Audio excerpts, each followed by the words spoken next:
ప్రస్తుతానికి మూవీస్ ఏం చేస్తున్నారండి రైట్ నౌ? హీరోగా ఒక ఫిల్మ్ టేక్ ఆఫ్ లో అవ్వబోతుందండి. అది దాని గురించి 1.5 year వర్క్ చేశాను and I have lot of hopes on it. అది వచ్చాక అదొక డైనోసార్ లాగా ఉంటుంది అని అనుకుంటున్నాను. అలా ఉన్నప్పుడే చేయాలి అని అనుకుంటాను. కంఫర్టబుల్గా చిన్న చిన్న మాటలు సరదా సన్నివేశాలు అట్లా ఉంటే నాకు ఎందుకో మనం కష్టపడట్లేదేమో, ఈజీగా అయిపోతుందేమో పని అని అనిపిస్తుంది. కావాల్సినంత కష్టం ఉంది. స్క్రీన్ మీద వచ్చినప్పుడు every day every sweat every drop of sweat is worth of it. ఆ హైలో ఉన్నా. నేను కొంతమంది యాక్టర్స్ని చూశానండి. వాళ్ళకి అవకాశాలు గనక కొంచెం రావాలి అనుకున్న వాళ్ళు చాలామంది ఏం చేస్తున్నారంటే డిఫరెంట్ గెటప్స్ వాళ్ళు ఫొటోస్ తీసి ఇన్స్టాలో పెడుతున్నారు. దానివల్ల ఏంటి ఈ గెటప్లో వీళ్ళు ఎంత బాగున్నారా అని అవకాశాలు వచ్చిన వాళ్ళు చాలామంది ఉన్నారు. కరెక్ట్. పళనిస్వామి గారని ఒక ఆయన ఉన్నారు, తెలుసు కదా మీకు. ఆయన వంటలు ఆయనకి ఎన్ని సినిమా అవకాశాలు తెలుసా? ఇప్పుడు రైట్ నౌ నెలలో 20 రోజులు వర్కింగ్ డేస్ ఆయనకి. ఇక్కడ తెలుగులోనా లేక అక్కడ? తెలుగు, తమిళ్, వెబ్ సిరీస్లు, సినిమాలు. అయ్యో బాబోయ్. నెలలో ఆయన రాజమండ్రి నుంచి ఇక్కడ 20 రోజులు ఉంటున్నారు హైదరాబాద్ లో. జస్ట్ ఏం లేదు, ఆయన గెటప్స్ వేస్తారు, మామూలు గెటప్ లేరు. ఆయన ఏజ్కి 63 ఎంతో చెప్పారు లాస్ట్ టైం సరిగ్గా, బట్ 60లో ఉన్నారు ఆయన. ఆయన గెటప్ వేస్తారు, జిమ్ చేస్తారు, ఇప్పటికీ ప్యూర్ వెజిటేరియన్. ఆయన బాడీ ఫిజిక్ బాగుంటది. ఆయన అమ్మవారి గెటప్ వేస్తారు, తర్వాత రకరకాల అఘోరా గెటప్ వేస్తారు. ఎగ్జాక్ట్లీ వేసి పెడితే ఆయన ఎన్ని అవకాశాలు. నాకు అనిపించింది ఏంటంటే గెటప్ వేయాలని సోషల్ మీడియా పిల్లలు చూసి టైం వేస్ట్ అని మనం ఎలా అనుకుంటున్నామో, అదే సోషల్ మీడియా ఎన్నో రకాలుగా పాజిటివ్గా ఉపయోగపడుతుంది చాలా మందికి. మనం ఎలా ఉపయోగించుకుంటున్నాము అనేది మ్యాటర్ అల్టిమేట్లీ కదా. నేను అదే ప్రతిదానికి ప్రోస్ కాన్స్ లేనివే ఉన్నాయండి. కెమెరాతో పాడ్కాస్ట్ తీయొచ్చు, ఇంకొక అడల్ట్ సినిమా కూడా తీయొచ్చు, లేదా ఇంకోటి ఏదైనా దారుణం చేయొచ్చు, ఏదైనా చేయొచ్చు కదా. అది ఉండేది ఒక ఫీచర్స్తో వస్తుంది. దాన్ని మనకి ఫేవర్గా వాడుకోవాలి, మన జీవితంలో ముందుకు వెళ్ళాలి, పాజిటివ్ ఇంపాక్ట్ ఇవ్వాలి, వీలైతే 10 మందిని ఇన్స్పైర్ చేసే పని చేయాలి. ట్రూ. అది అలా వాడుకుంటే ఆ వాటంగా వెళ్ళాలి, అటు వెళ్ళకూడదు ఇటు వెళ్ళకూడదు. నిజం. అపార్ట్ ఫ్రమ్ దిస్, ఒకవైపు సినిమాలు, ఇంకోవైపు మీ కథలు, ఇవి కాకుండా మీకు టైం దొరికే అవకాశం ఉందా అసలు? What you do? మంచి క్వశ్చన్ అడిగారండి. ఎలాగా మీరు అంటే it appears to be A normal question. అలా అనిపిస్తుంది. It appears to be normal question, కానీ నాకు తెలుసు నేను ఎట్లా పరిగెడుతున్నాను, ఆ గ్యాప్ అనేది, ఆ టైం అనేది భలే అడిగారు, నేను చక్కగా అడిగారు. యూజువల్గా మీరు బిజీగా ఉంటారని కొట్టేస్తారు, కానీ దిస్ ఈజ్ మీకు ఇంకో విషయం తెలుసా? మీకు తెలియదు ఏముంది, పాడ్కాస్ట్ వచ్చింది, నేను చేసిన పాడ్కాస్ట్ వచ్చింది అనుకో, డీప్ డైవ్ విత్ యాక్టర్ గురించి చేస్తున్నాను కదా, అది వస్తుంది. 2-3 గంటల ఫుటేజ్ ఉంటుంది, మొత్తం అన్నీ చూడాలి, నోట్స్ రాసుకోవాలి, ప్రోమో కట్స్ రాయాలి, దాని మీద 8 minute క్లిప్స్ తీయాలి, 2 minute షార్ట్స్ తీయాలి, దానిలో నాకేవో తిక్కలు ఉంటాయి, చేదస్తాలు ఉంటాయి, అవన్నీ చేసి వాళ్ళకి ఇచ్చి వాళ్ళు మళ్ళీ రివ్యూ ఇస్తే మళ్ళీ చూసి నేను ఏమైపోను నాకు అర్థం కాదు. అలా పెద్ద పని, దానికంతా టీం ఉంటే బాగుండు, కానీ ఎడిటింగ్ మీరే చేస్తారు. ఎడిట్ నేను చేయను, ఎడిట్ నేను చేస్తాను అంతే సంగతి. అంటే చాలా మంది నేర్చుకుంటున్నారు, అందుకని ఫోన్ లోనే ఎడిటింగ్ వాళ్ళు చేయడం నేర్చుకుని చేస్తారు, బట్ టైం టేకింగ్ అండి. ఇప్పుడు నేను కొంచెం డెలిగేటింగ్ మూడ్ లోనే ఉన్నా, ఓన్లీ క్రియేటివ్ మీద ఫోకస్ చేస్తాను. అదే మీరు చేస్తుంటారు, మీరు ఏం చేస్తారు? మీరు ప్రతిదీ చూస్తారా? పాడ్కాస్ట్ అవ్వదు, టైం సెట్ అవ్వదు.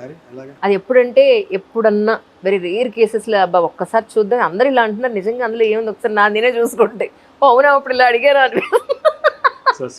సో తెలీదు అసలు. వన్స్ అయిపోయిన తర్వాత చాలా ఇంటర్వ్యూలు అలాగే అవుతూ ఉంటాయి, సో చూడడానికి అవ్వదు. సో దీనికి మీకు చాలా టైం టేక్. క్వశ్చన్ అప్రిషియేట్ చేసా కానీ ఆన్సర్ చెప్పలేదు కదా. అదే కొంచెం ఇలా బిజీగా ఉన్నాను. నాకు గ్యాప్లో ఇష్టమైన విషయాలు పుస్తకాలు చదవటం నాకు చాలా ఇష్టమైన విషయం. పుస్తకం రాయడం కూడా ఈ మధ్య ఇష్టమైంది. ఒక పుస్తకం రాస్తున్నాను, ఇక్కడ చెప్పలే, మొదటిసారి ఆల్మోస్ట్ అయిపోవచ్చింది, ఈ డిసెంబర్ రిలీజ్ అనుకుంటున్నాను. దేని మీద రాశారు అంటే చెప్పచ్చలేదు, మీ ఇష్టం.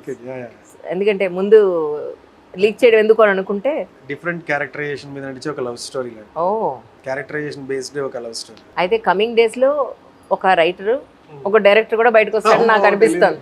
కమింగ్ డేస్ లో ఏం చెప్పగలుగుతాం, ఒక 10 ఏళ్ల తర్వాత మన పిచ్చి ఎటు తీసుకెళ్తుందో మనకే తెలియదు. అవును, చాలా మంది మేకప్ మ్యాన్ గా వచ్చి ప్రొడ్యూసర్లు అయిన వాళ్ళు ఉన్నారు, ప్రొడ్యూసర్లుగా వచ్చి యాక్టర్లు అయిన వాళ్ళు ఉన్నారు, విలన్ గా వచ్చి డైరెక్టర్ అయిన వాళ్ళు ఉన్నారు, రకరకాలు తీసుకెళ్తుంది. ఈ ప్రొడ్యూసర్లు అయిన వాళ్ళు ఉన్నారు, డైరెక్టర్. మీరు జర్నలిస్ట్ గా వచ్చి మీరు యాక్టర్ అవ్వలేదు, అది చెప్పరు, వాళ్ళు ఎక్కడికో తీసుకెళ్ళాలనుకుంటా సార్. నేను ఇంత సార్. సో అట్లా అదే బుక్ మీద పని చేస్తున్నా. నాకు ఎక్కువ టైం ఉంటే బాగా చదువుకొని నోట్స్ రాసుకొని, నాకు బుక్ చదివేటప్పుడు ఎలా ఉంటుందంటే 2 లైన్లు చదివాను అనుకోండి, ఇంకంతే 3వ లైన్కి వెళ్ళడానికి 3 రోజులు పడుతున్నా. అదేంటి అంటే ఆ 2 లైన్ల మీద ఆలోచిస్తారా? ఆ 2 లైన్లు చెబుతా, చదివి దీన్ని ఇలా పెట్టుకో చెప్పి నాకు నేను ఏదో వల్ల వేసుకుంటూ ఉంటా, రిహార్సల్ చేసుకుంటూ ఉంటా, దాన్ని దీన్ని చెప్దామా, దాన్ని పెడదామా, దీన్ని కలిపితే ఈ ఎఫెక్ట్ ఎలా వస్తుంది, ఈ మంచి మాట ఎలా పుడుతుంది, అలా ఆలోచించి నేను అలిసిపోతా. అరే ఏం చేశాను అని చెప్పి చూసి అమ్మో ఇంకా సెకండ్ పేరాలని అప్పుడు మళ్ళీ చెబుతా. అలాగే 3 పేజీలు తిప్పాలంటే నాకు ఒక 3-4 సెషన్లు పడుతుంది. ఒక బుక్ కంప్లీట్ చేశాను నేనంటే నాకు అది పెద్ద విజయం. ట్రూ అలా ఉంటుంది. అబ్సల్యూట్లీ. ఆ జర్నీ ఎంజాయ్ చేయాలనుకుంటా. ఇంకా రాసేటప్పుడు అది వేరే జోన్. కానీ అంటే ఎలాంటి జోనర్లో ఉన్న పుస్తకాలు ఎక్కువ చదువుతారు మీరు? సెల్ఫ్ హెల్ప్ ఎక్కువ, ఫిక్షన్ బాగా తక్కువ. అవునా? సెల్ఫ్ హెల్ప్ ఎక్కువ. ఎందుకంటే ఇండస్ట్రీకి వచ్చి చెప్పాను కదా, అవును. బర్న్ ద బోట్స్ అని నా టైట్గా ఇలా లాగిలా పెట్టుకునే ఉండండి. నేను ఒక్కరైతే ఒక్క మాట ఎక్స్ట్రా మాట్లాడితే నేను డివేట్ అయిపోతానేమో. ఒక్క రాంగ్ మెసేజ్ నా ఫోన్లోకి వచ్చింది అంటే ఎందుకు వచ్చింది ఈ ఫోన్లోకి నాకు మెసేజ్, నేను ఏం తప్పు చేశాను ఒక గంట ఆలోచించి రిపీట్ చేయకూడదు దీన్ని అనుకుని అలా అంతా లాగి డబ్బింగ్కి వెళ్ళానంటే మొత్తం కూలిపోద్దామో నేను తప్పు చెప్తే అన్నట్టు ఫస్ట్ ఎక్కే చెప్పాలి అన్నట్టు అలాగా టైట్గా ఉండేది. ఎంజాయ్ చేసేవాడిని కాదు లైఫ్ని ఎంజాయ్ చేసేవాడిని కాదు. ఇట్లా సిన్సియారిటీ సీరియస్నెస్ ఎక్కువ అలా ఉండేవాడిని. సో అలా ఉండేటప్పుడు నేను మిస్ కాకూడదు అంటే నేను ఏం తప్పులు చేయకూడదు, నేను ఏం ఎలాంటి క్యారెక్టర్ డెవలప్ చేసుకోవాలి, సెల్ఫ్ హెల్ప్ బుక్స్ ఎక్కువ చదవడం మొదలైంది. అలాగే నేను నేర్చుకుని వెళ్ళడం ముందు జరిగింది. సో సెల్ఫ్ హెల్ప్ కాకుండా ఫిక్షన్ చదివే అంత ఇంట్రెస్ట్ నాకు లేదని. వీరేంద్రనాథ్ గారిది అలా నేను పుస్తకాలు చదువుంటాను తప్ప ఎక్కువ సెల్ఫ్ హెల్ప్. కానీ ఈ స్టోరీస్ సరే, సినిమాలు సరే, నిజానికి ఒక అబ్బాయికి ఒక్కొక్క స్టేజ్లో, ఈవెన్ అమ్మాయికి కూడా చిన్నప్పుడు అంటే పేరెంట్స్ కేర్ ఉంటుంది, లేదంటే తండ్రి ఇన్ఫ్లుయెన్స్ ఎక్కువ ఉంటుంది, ఫ్రెండ్స్ ఇన్ఫ్లుయెన్స్ ఎక్కువ ఉంటుంది. ఇవన్నీ స్టేజ్ వైజ్ మనం చూసుకుంటే అమ్మాయిల సంగతి మాకు తెలిసి వదిలేసేయండి. సో అబ్బాయిల సంగతి చెప్పండి. అబ్బాయిలు యాక్చువల్లీ ఏం ఆలోచిస్తారు జనరల్గా? డబ్బు గురించి కానీ, ప్రొఫెషన్ గురించి కానీ, అమ్మాయి గురించి కానీ, వాళ్ళకి ఏం కావాలి అసలు యాక్చువల్గా అంటే ఏం చెప్తారు? అంటే కాలేజ్ డేస్ దగ్గర నుంచి చాలా పెద్ద క్వశ్చన్. నేను ఒకసారి ఒక ఆవిడని అడిగాను, ఏమండి అసలు విమెన్కి అసలు ఏం కావాలండి? ఎవడు తెలుసురా ఆవిడ ఎంత బాగా చెప్పిందంటే, బా ఎవరు అడుగుతారని ఎదురు చూస్తున్నాను నేను. ఆవిడ చెప్పింది, చిన్నప్పుడు అబ్బాయి అమ్మాయి అని తేడా లేకుండా బొమ్మలు, బట్టలు, కావాల్సిన ఫుడ్, బయట తిరగడాలు, గిఫ్ట్లు ఇవన్నీ ఓకే. కానీ టీనేజ్కి వచ్చిన తర్వాత అమ్మాయికి పెళ్ళి అనే ఒక స్టేజ్ వచ్చిన తర్వాత మంచి హస్బెండ్ అనేది ఖచ్చితంగా ఉండాలి, లేకపోతే అమ్మాయి లైఫ్ ఒక పెద్ద టర్న్ తీసుకుని అటు మంచి వైపు అన్నా పోవచ్చు, చెడు వైపు అన్నా పోవచ్చు అని మొదలుపెట్టి, ఆ తర్వాత పిల్లల స్టేజ్ గురించి కూడా మాట్లాడి, ఆ తర్వాత రిటైర్మెంట్ స్టేజ్ గురించి కూడా మాట్లాడి, అందరూ ఉండి అందరూ చూస్తే ఒక లైఫ్, అందరూ ఉన్నా చూడకపోతే ఇంకొక లైఫ్, ఎవరూ లేకపోతే ఇంకొక లైఫ్ అని డీటెయిల్డ్గా భలే చెప్పిందండి. ఆ తర్వాత నాకు అనిపించింది అబ్బాయి గురించి ఎవరన్నా అడగాలి, మీరు దొరికారు నాకు. అంటే అంత డీటెయిల్గా తీసేసి లేకపోవచ్చు కానీ మేబీ ఐ థింక్ మీకు ఒక 60 ఏళ్ళు వచ్చాక చెప్పగలుగుతారేమో. ఇప్పుడు చాలా పెద్ద ఆవిడ అనుకుంటాను. నేను కూడా ఆలోచిస్తాను. యూజువల్గా ఏంటంటే నేను ఎప్పుడు వర్క్ సెల్ఫ్ సెంటర్డ్గా ఆలోచించి వర్క్ మీద వెళ్ళటం అలా, దానివల్ల లైఫ్ మీద ఎక్కువ అంత చూడలేదు. అంటే నాకు ఆల్రెడీ నా లైఫ్ గురించి తెలిసి అన్నట్టుగా వెళ్ళాను. కానీ అబ్బాయి మైండ్ సెట్ ఎలా ఉంటుంది అంటే ఓవరాల్గా ఒక ఎక్స్ట్రాక్ట్ చేస్తే హీజ్ ఎ ప్రొవైడర్ అనిపిస్తుంది. ఇవ్వడమే పరమావధి. అంటే ఫ్యామిలీకి, అమ్మకి, నాన్నకి, భార్యకి, గర్ల్ ఫ్రెండ్కి. ఇప్పుడు నాకు చాలా డబ్బులు 5 లక్షలు వచ్చాయి అనుకోండి, నేను మొన్న ఆలోచించుకున్నా నా ఖర్చులు ఏంటి అని. ఏం లేవు నాకంటూ, నేను కొనుక్కునేదంటే ఏది లేదు. నా కార్కి డీజిల్ తప్ప నాకు వేరే అవకాశమే లేదు. మహా అయితే బట్టలు, పనికి, అది పని వల్ల బట్టలు, అదే అదర్వైజ్ లేకపోతే ఉన్న వాటితో నడిచిపోతుంది. మైండ్లోకి రాదు. ఇంకా వాళ్ళకి ఇద్దాం, వీళ్ళకి వేస్తాం, పాపం నా ఫ్రెండ్ కూడా ఒకటి ఇబ్బంది పడుతుంది, వానికి ఏం చేద్దాం, వీడికి ఏం చేద్దాం, వస్తే ఇవ్వడం అనేటట్టే ఉంటుంది తప్ప అరే ఇస్తున్నాం అని కూడా తెలియదు. చాలా మంది నేను అబ్జర్వ్ చేశాను. ఆ సాక్రిఫైస్ అనేది మరి అంటే ఎస్పెషల్లీ ఫ్యామిలీ వరకే నేను అంటుంది. ఫ్యామిలీ వరకు సంపాదించి ఇవ్వడము, లేక ఫిజికల్ గా వర్క్ చేసి ఇవ్వడము, ఇలాంటివి ఎక్కువ ఉంటాయి అబ్బాయిలకి బై నేచర్ అని అనిపిస్తుంది. అంటే దీనికి ఒక కండిషనింగ్, పాత నుంచి మగవాడు అంటే సంపాదించాలి, మగవాడికి ఉద్యోగమే పురుష లక్షణము, అలాంటి బ్యాక్గ్రౌండ్ నుంచి వచ్చాం కదా. సో బేసిక్ 80/20 ఉండి అలా తయారైపోయాం. నేనైతే అలా ఉన్నా. నేను ఆలోచించుకుంటే నాకంటూ నేను ఏం ఖర్చు పెట్టుకున్నా అంటే, ఎప్పుడైనా వర్క్ కి మధ్య మీటింగ్ మధ్య ఒక రెస్టారెంట్కి వెళ్తే 1000 రూపాయలు ఖర్చు పడతాను. అవి తప్ప వేరే ఖర్చులు ఏమి లేవు. గుడ్ బాయ్ అండి. ఇప్పుడు ఇంతకీ అమ్మకి ఇస్తున్నారా, నాన్నకి ఇస్తున్నారా మీ డబ్బులని తీసుకొచ్చి? మంచి క్వశ్చన్. అమ్మకిస్తే నాన్నకి చెప్తా, నాన్నకిస్తే అమ్మకి చెప్పను. ఎందుకంటే నాకు మా నాన్నకు ఒప్పందం ఉంటుంది అనమాట. ఇస్తే ఇచ్చావు కానీ అమ్మకి మాత్రం చెప్పకుండా. ఎందుకంటే మా నాన్న మొత్తం ఆల్ ఎర్నింగ్స్ తనకే ఇస్తారు. మా మదర్ ఆవిడే హోమ్ మినిస్టర్. అంతేగా, డౌటే లేదు. సో ఈయనకి ఏదైనా తెలియని కొన్ని అప్పులు, కొన్ని మాటలు ఇవ్వడాలు ఇవన్నీ చేస్తుంటారు. ఏదో గుడికి వెళ్తారు, ఈయన్ని కొంచెం గౌరవించి డొనేషన్ ఏదైనా ఇవ్వండి అని అడిగితే 5000 రాసుకోండి అంటారు.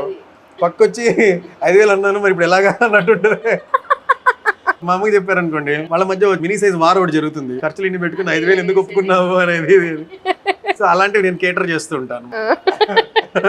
ఒక ఆయన ఇన్స్పైరింగ్ గా అనిపించిన వాళ్ళకి ఒక గిఫ్ట్ ఏదైనా ఇవ్వాలని ఆయన కొని ఇవ్వడాలు అవి చేస్తుంటారు. అలాంటి వల్ల మైనస్ లోకి వెళ్ళిపోతారు, ఏం చేయాలి తెలియదు. అమ్మని అడిగితే తిడుతుంది. అలాంటి టైంలో నేను వస్తాను అనమాట. కానీ చాలా చక్కటి ఫ్యామిలీ బ్యాక్గ్రౌండ్ అండి, నిజంగా. అయితే ఏకైక సంతానం మీరు. అవును.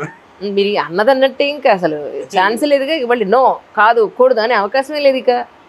కొంత లేదనే చెప్పొచ్చు. అంటే కొంచెం ప్యాంపర్డ్ కిడ్ ఫస్ట్ నుంచి. దాని తర్వాత నేను ఎప్పుడు కూడా ఒక్కడనే ఉన్నానే, ఇంట్రోవర్ట్ అయిపోతానేమో, లేకపోతే మా ఇంట్లో కానీ ఎప్పుడు లేదు, ఒక్కడే ఉన్నావు కదా ఎలాగ మరి ఏంటంటే ఒక్కడే ఉండడం వల్ల నాకు బాగా మాటలు మా అమ్మతో ఎక్కువ స్పెండ్ చేయడం, మా నాన్నగారితో ఎక్కువ స్పెండ్ చేయడం, నేర్చుకోవడం మంచి మాటలు వాళ్ళతో, అది బాగా నాకు ఎంజాయ్డ్. ఎప్పుడు ఒక్కడే అనే ఫీలింగే రాలేదు. ఇప్పుడు మీరంతా కలిసి ఉంటున్నారండి ఇప్పుడు?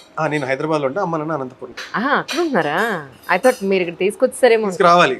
మా నాన్నకి అక్కడ ఫ్రెండ్ సర్కిల్ ఎక్కువ, ఆయనకి అక్కడ గౌరవము, ఆ తర్వాత గుర్తింపు, నాన్న వల్ల ఉపయోగం ఉన్నవాళ్ళు చాలా మంది అక్కడ ఉండడంతో ఆ వారు జరుగుతుంది. నేను ఎప్పుడైనా హైదరాబాద్ వెళ్దాం ఒక రోజున. అవునా? సో స్వీట్, రండి, తప్పకుండా రండి. గురుచరణ్ గారి బలగం బలగం ఎవరు అనేది మేము చూపిస్తాను తప్పకుండా రండి. మా ఇంట్లో ఫుల్ చెట్లు ఉంటాయి.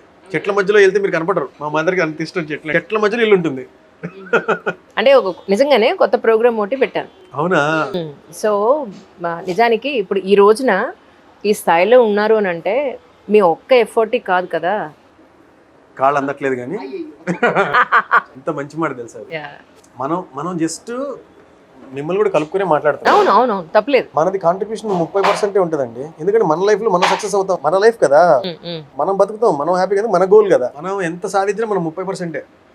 మన ఫ్రెండ్స్, పేరెంట్స్ ఎవరైతే హెల్ప్ చేస్తారో వాళ్ళ ఏ ఆశ లేదు, వాళ్ళు ఎప్పుడు ఫోర్గ్రౌండ్కి రారు. ఎంతసేపు మనమే ఉంటాం, మన గోల్ కోసం వాళ్ళు పనిచేస్తారు. వాళ్ళే 70%. నిజం. మీరు అన్న మాట ఎంత గొప్ప మాట తెలుసా. అసలు జస్ట్ లైక్ దట్ ఫ్రెండ్స్ కూడా, ఒక్క మోరల్ సపోర్ట్ ఇచ్చే ఫ్రెండ్ కూడా మనకి ఎంత హీ మీన్స్ ఎ లాట్. అరే నేను ఉన్నాను రా ఒక్క మాట ఎంత తృప్తిని ఇస్తుందో. అవును.